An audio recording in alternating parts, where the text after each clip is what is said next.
Hello दोस्तों इस video में मैं आपको बताऊंगा कि मिस्टर ट्रंप अपना 2016 का प्रेसिडेंट का चुनाव कैसे जीते। दोस्तों यह चुनाव कई मायनों में बहुत ही अलग और बहुत ही मायने रखता है। इसकी वजह यह है कि दोस्तों इस चुनाव में मिस्टर ट्रंप ने ऐसी स्ट्रेटेजी यूज़ की थी जो पूरी हिस्ट्री में पहली बार यूज़ हुई है। दोस्तों मैं एक एक पॉइंट करके आपको बताता हूँ। दोस्तों पहली और बहुत ही मेन स्ट्रेटेजी जो मिस्टर ट्रंप के चुनाव का मतलब प्राइम फोकस रही वो थी hate is a hate is a strong motivator than love. ठीक है दोस्तों, मिस्टर ट्रंप के जितने भी पॉलिटिकल कैंपेन थे वो इस तरीके से थे कि व्हाइट अमेरिकन के लिए वो एक अलग मैसेज क्रिएट कर रहे थे, ठीक है, और ब्लैक अमेरिकन के लिए वो एक अलग मैसेज क्रिएट कर रहे थे।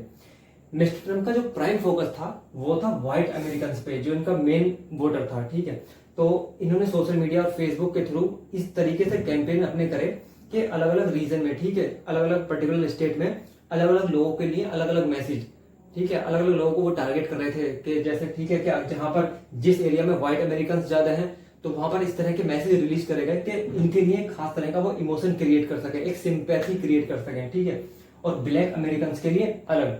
ठीक है दोस्तों, एक चीज इस स्ट्रेटेजी की जो मेन चीज है, मैं आपको एक ऐसा पॉइंट बताता हूँ, आप आसानी से रिलेट कर लेंगे। दोस्तों एक चीज आपने देखी होगी कि अगर कोई मैसेज ऐसा है, ठीक है, हेट वाले मैसेज जो होते हैं वो बहुत ज्यादा वायरल होते हैं। इवन मतलब उसकी पॉसिबिलिटी 1000% रहती है वायरल होने की। ठीक है, वहीं कंपैरेटिवली अगर हम देखें तो कोई अगर बढ़िया मैसेज है, ठीक है, गुड मैसेज है, लव क्रिएट करने का मैसेज है, तो वो मुश्किल से ही वायरल होता है। दोस्तों इसी स्ट्रेटेजी का एक और पॉइंट है कि दोस्तों जब भी आप होप और एस्पिरेशन के लिए वोटिंग करवाएंगे, मतलब कि आपने लोगों को कोई रीजन तो दिया नहीं, ठीक है, एक सिंपली कि हाँ ठीक है कि लोग ये कह रहे हैं कि भाई इसे वोट हम करते हैं कि डेवलपमेंट या इस काम के लिए, ठीक है, तो जहां भी लोग एक आशा उम्मीद के लिए, ठीक है, नॉर्मल डेवलपमेंट के लिए वोट करेंगे तो वहां पर आप नोटिस करेंगे एक चीज कि वहां पर वोटिंग परसेंटेज लो रहता है, कम रहता है। ठीक है, लेकिन वहीं पर यदि आपने कुछ ऐसा करा, ठीक है, आपने एक लोगों में एक अर्ज क्रिएट कर दी, उन्हें एक बहुत ही स्ट्रॉन्ग रीजन दे दिया और आपने वोटिंग करवाई अगेंस्ट में, के खिलाफ, लोगों को एक ऐसी वजह दी कि अब वो मजबूर हो गए कि भाई हम खिलाफ में वोटिंग करेंगे। ठीक है, तो आप नोटिस करना कि जब भी लोग अगेंस्ट में वोटिंग करते हैं तो वहां पर वोटिंग परसेंटेज हाई होता है। मिस्टर ट्रंप ने इस स्ट्रेटेजी का बहुत बखूबी यूज किया, ठीक है, इसलिए बहुत ही वोटिंग परसेंटेज हाई रहा। दोस्तों second most important strategy, to win you must do everything. मतलब जीतने के लिए आपको सब कुछ करना पड़ेगा, सब कुछ मतलब सब कुछ, जो भी चाहिए, जो भी जरूरी है। ठीक है, मतलब कोई भी मॉरल एक्ट है, इमोरल, ठीक है, legal, illegal, ethical, unethical, even murder. दोस्तों प्रेसिडेंट जॉन एफ कैनेडी की डेथ, ठीक है, ये अमेरिका के 35वें राष्ट्रपति थे। इनकी डेथ इसी चीज़ का एक एग्जाम्पल है। असल में इनकी डेथ जो थी वो एक पॉलिटिकल रंजिश का ही हिस्सा थी। जब आप अगर ये सर्च करेंगे इंटरनेट पर, ठीक है, कि who killed Kennedy, John F Kennedy को किसने मारा, तो आपको मिलेगा ली हार्वे ओजवेल्ड।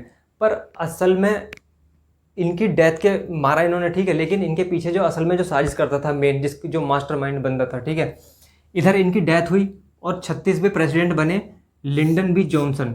ठीक है, अब दोस्तों मैं ये नहीं कह रहा हूँ कि मतलब मिस्टर ट्रंप ने कोई मर्डर वगैरह किया, लेकिन इसके अलावा ये मान के चलिए कि उन्होंने सब कुछ करा। चुनाव जीतने के लिए जो कुछ भी किया जा सकता था उन्होंने सब कुछ किया। आगे जो मैं पॉइंट्स आपको बताऊंगा उसमें आपको और क्लियर हो जाएगा। दोस्तों वीडियो के लास्ट में मैं आपको बताऊंगा कि ये सारी जानकारी मैंने कहाँ से कलेक्ट की है। दोस्तों इसी तरह से एक स्ट्रेटेजी और मिस्टर ट्रंप के पॉलिटिकल मार्केटिंग कैंपेन का अहम हिस्सा रही है, attack attack attack never defend. मतलब कि आपका जो कॉम्पिटिटर है ना उस पर एक के बाद एक अटैक करते रहें और डिफेंड नहीं करना आपको कुछ भी। मतलब कि अगर आपके अगेंस्ट कोई अटैक होता है, आप पर कोई एलिगेशन, कोई चार्ज लगता है, तो आपको कोई भी क्लैरिफिकेशन नहीं देना। और सिर्फ अगर क्लियर, मान लीजिए कोई कुछ ऐसे सर्कमस्टांस बनते हैं, ठीक है, कोई ऐसी कंडीशन बनती है, तो क्लैरिफिकेशन, ठीक है, स्पष्टीकरण का जो स्टेटमेंट आपको जारी करना है वो सिर्फ एक बार करना है, क्योंकि जितना आप डिफेंड में उतरेंगे उतना ही आप खुद फंसते चले जाएंगे। ठीक है, और उल्टा इसके बजाय आपको क्या करना है, लॉन्च एक counter attack with greater ferocity. ठीक है, अपने जो आपका जो कॉम्पिटिटर है, ठीक है, जो अपोनेंट है, आपका प्रतिद्वंदी है, एक दूसरा काउंटर अटैक आप लॉन्च करें उसके अगेंस्ट, ठीक है, डिफेंस में ना उतरें। नेक्स्ट स्ट्रेटेजी है दोस्तों, attack your enemy on many fronts. मतलब देखिए दोस्तों, जैसे युद्ध में अपने शत्रु को हराने के लिए उसे कई मोर्चों पर घेरना पड़ता है, ठीक है, कई फ्रंट पर उसका सामना करना पड़ता है, ठीक है, वैसे ही राजनीति में यदि आपको अपने प्रतिद्वंदी को हराना है और अपनी जीत को 100% सुनिश्चित करना है तो अपने कॉम्पिटिटर को उसे कई मोर्चों पर घेरो, ठीक है, कई फ्रंट से उस पर अटैक करो। मिस्टर ट्रंप ने भी ऐसा ही किया। हिलेरी, उनकी जो अपोनेंट थी हिलेरी क्लिंटन, उन पर अलग अलग मोर्चों से अटैक करा, कई अलग अलग इशूज़ को लेकर। मिस्टर ट्रम्प ने कहा सी इज ए जॉब किलर, मतलब कि इनकी जो पॉलिसीज़ हैं, इनकी जो ट्रेड पॉलिसीज़ हैं वो इस तरह की हैं कि वो जॉब को कम करने वाली हैं, ठीक है। इसलिए जॉब किलर हैं कि जो मौके, जो अपॉर्चुनिटीज़ अमेरिकन को मिलने चाहिए वो मौके अमेरिकन को नहीं मिल रहे। She ran the state department like her own personal hedge fund, उन्होंने चार्जेस लगाए हिलेरी क्लिंटन पर कि ये तो स्टेट डिपार्टमेंट को ऐसे चला रही हैं जैसे इनका अपना खुद का पर्सनल हेज फंड हो, ठीक है।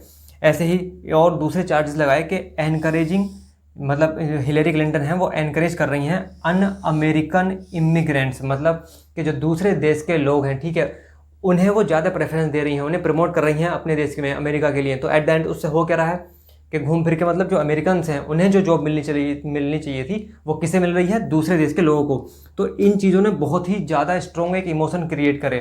ठीक इसी तरह से दोस्तों ट्रंप ने और चार्जेस लगाए कि she messed up with the middle east, कि वो मिडल ईस्ट के साथ भी इशूज़ क्रिएट कर रही हैं, जिससे हो क्या रहा है, एक बहुत ही भारी संख्या में जो यूएस की आर्मी है वो वहाँ पर डिप्लॉय की जा रही है, ठीक है। एक बहुत ही मतलब बहुत ज़्यादा रिसोर्स और कैपिटल और बहुत बड़ा अमाउंट जो है वो वेस्ट हो रहा है।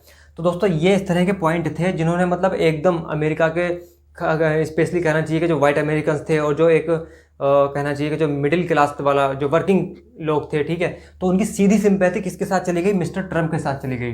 दोस्तों एक और interesting point, don't be a boring person in politics. जी हाँ दोस्तों, पॉलिटिक्स ना it is a kind of entertainment, it is a kind of theatre. तो बी एन इंटरेस्टिंग पर्सन, ठीक है, यूज ह्यूमर, मतलब आप कुछ भी हो बस बोरियत क्रिएट ना करें पॉलिटिक्स में।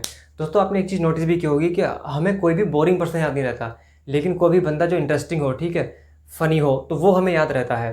ट्रंप भी इसी स्ट्रेटेजी को यूज़ करते हैं। दोस्तों आपने एक चीज़ हमेशा नोटिस की होगी कि अक्सर ये देखा गया है कि ट्रंप ना अजीबोगरीब हरकत करते रहते हैं, इसलिए वो हाईलाइट रहते हैं, मीडिया में रहते हैं कुछ ना कुछ, ठीक है। कभी ट्विटर को लेकर, कभी किसी और चीज़ को लेकर, मतलब एकदम ऑकवर्ड सी चीज़ें हरकत करना। तो दोस्तों बहुत लोगों को लगता है कि पता नहीं वो ऐसा क्यों करते हैं, पर असल में दोस्तों वो जानबूझकर ऐसा करते हैं। मिस्टर ट्रंप इंटेंशनली ऐसा करते हैं, उन्हें पता होता है कि वो क्या क्यों कर रहे हैं और क्या कर रहे हैं।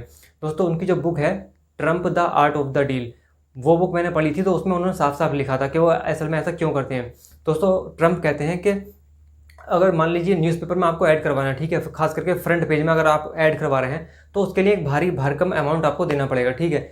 लेकिन ट्रंप कहते हैं कि मीडिया तो खुद ही न्यूज़ की भूखी होती है कि आप कुछ अलग एक्ट करें, ठीक है, ये चाहे ऑकवर्ड हो, अजीब हो, बस ये थोड़ा सा अलग हो, एक न्यूज़ क्रिएट करे, तो वो खुद ब खुद ही आपको छापेंगे।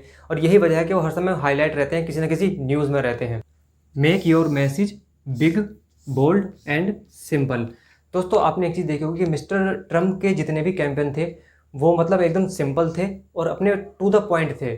मतलब वो इतने सिंपल थे कि आसानी से वो लोगों को याद रखे जा सकें, ठीक है, और लोग उन्हें आसानी से रिकॉल कर सकें। मतलब एकदम इमोशन एक क्रिएट करने वाले थे, लोगों के सीधा दिमाग पर हिट करने वाले। तो हमारा नेक्स्ट पॉइंट है गिव कंज्यूमर्स आ जॉब। दोस्तों एक बेस्ट मार्केटिंग एक्सपर्ट या एक बेस्ट मार्केटर वही होता है जो लोगों को एक टास्क दे, एक काम दे करने के लिए। जैसे नाइकी का मैं एग्जांपल देता हूँ, नाइकी अपने एड कैंपेन में क्या कहते हैं, just do it man, just do it, मतलब वो लोग एक टास्क देते हैं करने के लिए, ठीक है। वैसे ही ट्रम्प ने एक नारा दिया, ठीक है, एक स्लोगन दिया, क्या, let's make America great again. इससे क्या हुआ, लोगों को लगा कि वो भी इस प्रोसेस में इन्वॉल्व हैं, उन्हें अपना सा महसूस हुआ कि वो भी किसी चीज़ का एक मतलब कहना चाहिए एक बेहतरीन मुहिम का हिस्सा बनने वाले हैं। वैसे भी दोस्तों एक बहुत ही इंपॉर्टेंट पॉइंट है कि politics is about the future not the past. लोग आगे की तरफ देखते हैं, इसलिए पॉलिटिक्स हमेशा फ्यूचर के बारे में होती है, ना कि पास्ट के बारे में। दोस्तों नेक्स्ट पॉइंट है बिल्ड इंथुजियाज्म। दोस्तों एक चीज़ आप ध्यान रखें कि जो भी एनर्जी आप में है, ठीक है, जितनी हाई एनर्जी के साथ आप बोलेंगे, स्पीच देंगे, ठीक है, जितना उत्साह आप में है वही एनर्जी आपके वोटर में, आपके कंज्यूमर में ट्रांसफ़र होती है। दोस्तों आप ट्रम्प का उत्साह देखें, ठीक है, एक एक दिन में 5-5 स्पीच, ठीक है, मतलब पूरी क्राउड एकदम इम्प्रेस रहती थी, इम्प्रेस्ड क्राउड। लोग उन्हें टीवी पे देखना पसंद करते थे, उनकी जो स्पीच, जो डिबेट उनके और उनके कॉम्पिटिटर हिलेरी क्लिंटन के बीच में चलती थी, तो लोग उसे देखना पसंद करते थे। लोग पर्सनली इन्वॉल्व हो रहे थे उन सब चीज़ों में, मतलब एकदम मज़ा जैसे कहते हैं ना, वो क्रिएट हो रहा था, एकदम एंटरटेनिंग लग रहा था सब कुछ भी बोरिंग नहीं था। दोस्तों ऐसे ही नेक्स्ट पॉइंट है हमारा फेक न्यूज़। दोस्तों एक चीज़ आपने देखी होगी कि जितने टाइम पीरियड के दौरान मिस्टर ट्रंप के ये पॉलिटिकल कैंपेन चले, तो मतलब एक अजीब किस्म की उथल पुथल थी, ठीक है, एक अजीब तरह की न्यूज़, फेक न्यूज़, और पता नहीं क्या क्या न्यूज़ सामने आ रही थी कि चाइना इकोनॉमी टेक ओवर कर लेगा, ठीक है, चाइना का इन्वॉल्वमेंट है, रशियन इन्वॉल्वमेंट है, और पता नहीं क्या, मतलब कॉन्स्पिरेसी थ्योरी, तमाम तरह की पता नहीं क्या क्या, ठीक है। दोस्तों ऐसे ही फियर और इमोशन ये भी मार्केटिंग के तो मुख्य बिंदु रहे। फियर, एक तो जॉब को लेकर के ट्रम्प ने कहा कि जो दूसरे देश के लोग आ रहे हैं, ठीक है, वो आपकी जॉब खा रहे हैं। अब देखिए दोस्तों, अगर आपको या किसी को भी जॉब नहीं मिल रही तो उसमें उस पर्टिकुलर बंदे की कमी है, ठीक है, आप में स्किल्स की कमी है। लेकिन इसी चीज़ को ट्रंप ने एक दूसरे नज़रिए से दिखाया। उन्होंने कहा कि जो दूसरे लोग, देश के लोग आ रहे हैं, इमिग्रेंट्स आ रहे हैं, वो आपकी जॉब खा रहे हैं। तो इन्होंने कहा कि ये इस चीज़ को कम करेंगे, ये इस तरह की पॉलिसीज़ बनाएंगे। और दूसरा एक फियर दिखाया गया कि जो मैक्सिका के लोग हैं, ठीक है, मैक्सिको के लोग हैं, मैक्सिकन हैं, ये अमेरिका में आके क्राइम बढ़ाते हैं। तो इन्होंने कहा कि हम बॉर्डर पर एक दीवार खड़ी करेंगे। तो दोस्तों आप देख सकते हैं कि मतलब एकदम चीज़ों का नज़रिया बदल दिया, एकदम पूरा परसेप्शन ही चेंज कर दिया। तो दोस्तों ये ऐसे पॉइंट थे जिन्होंने बहुत ही स्ट्रॉन्ग इमोशन क्रिएट करे और लोगों की सीधी सिंपैथी को ट्रंप के साथ रिलेट कर दिया। और दोस्तों इन सब के बीच में ट्रंप ने खुद को इस तरीके से प्रेजेंट करा जैसे कि वो एक रक्षक हैं, ठीक है, present yourself as a saviour. उन्होंने खुद को ऐसे प्रेजेंट करा कि मतलब लोग अगर ट्रंप आ जाएंगे तो लोग बच जाएंगे, एक सेवियर की तरह। दोस्तों इस वीडियो में जो भी जानकारी मैंने आपको दी है वो बेस्ड है इन बुक्स और आर्टिकल्स पर। Trump the art of the deal, ये बुक्स दोस्तों, इसका नाम तो आपने सुना ही होगा, ठीक है। Stone's rule, how to win at politics, business and style. दोस्तों यही रॉजर स्टोन, ये मेन आदमी है जो ट्रंप की जो जितनी भी मार्केटिंग रही है, ठीक है। तो ये ऑफिशियली नहीं थे, लेकिन अनऑफिशियल जो उनके कंसल्टेंट थे, जो मेन बंदा था वो यही थे, रॉजर स्टोन। तो एक इनकी बुक मैंने पढ़ी, ठीक है। एक थी the man who killed Kennedy, John F Kennedy, US के प्रेसिडेंट, ठीक है, ये रॉजर स्टोन ने ही लिखी है। एक बुक है दोस्तों how to win an election by Quintus Cicero, ये एक पुरानी बुक है जो मतलब, लेकिन इसमें स्ट्रेटेजी बहुत ज़बरदस्त दी हुई है। और लगभग दोस्तों मैंने 20 से 25 आर्टिकल पढ़े और इंटरव्यू पढ़े। और दोस्तों एक डॉक्यूमेंट्री भी थी, गेट मी रॉजर स्टोन, ये नेटफ्लिक्स की डॉक्यूमेंट्री है, एक ये देखी थी। तो दोस्तों इन सभी चीज़ों का कंक्लूजन मैंने बहुत ही सिंप्लीफाइड फॉर्म में आपको बताया है।